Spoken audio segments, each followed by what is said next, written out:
We've got a North American corn snake. Now, North American and corn snakes, a very odd story behind their name.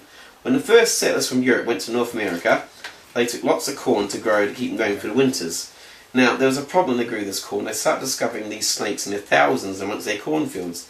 And they suddenly thought these snakes were eating their corn, which all snakes don't, because all snakes are carnivores. So they killed these poor snakes in their thousands, which is a really bad idea. The snake was being their friend. They were actually eating the mice that were eating the corn. So when they killed these snakes, they threw the balance of nature out, of course.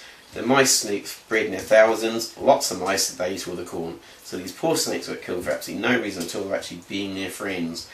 So I think the motto of that story is really learn about our environment before we start interfering with it to any degree. Are we going to have a naming, Fergus? What do you reckon we should call this one? What about something like Tangy? Tangy, yeah. There's another fish. You have to make a badge for that one for an enclosure, won't we? The colour underneath too. Look at that colour underneath. That yellow. Yeah, that's stunning. This is quite a hypo colour. This is a little bit away from the natural colour, this one. Figure 8 here. But just the sensation and just the really opposite of what you expect it to be. There's that first contact with finding people about, oh, but once you made that second contact, that makes the difference all in the world. It's actually gorgeous in that, really. You wonder how the snake could ever get out of that shape. Astonishing creatures. Look at that Oh. shape. Look at that.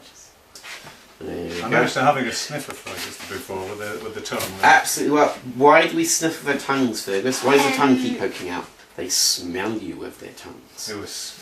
What she does, she's here now, she's sticking her tongue out at you because she's going with her tongue. Because what happens, she sticks her little tongue out, your smell lands on the tip of her tongue. She then takes that tongue back inside her mouth because on the roof of her mouth there's 2 holes called Jacob's organs.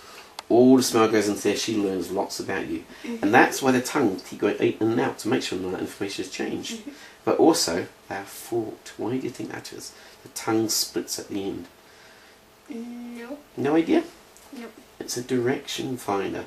Because your smell lands on one side for the other. She gets a rough idea which way you're coming from. Isn't that clever old stuff? That's very good. So, very clever creatures. Not as mean as scary as you think they're going to be.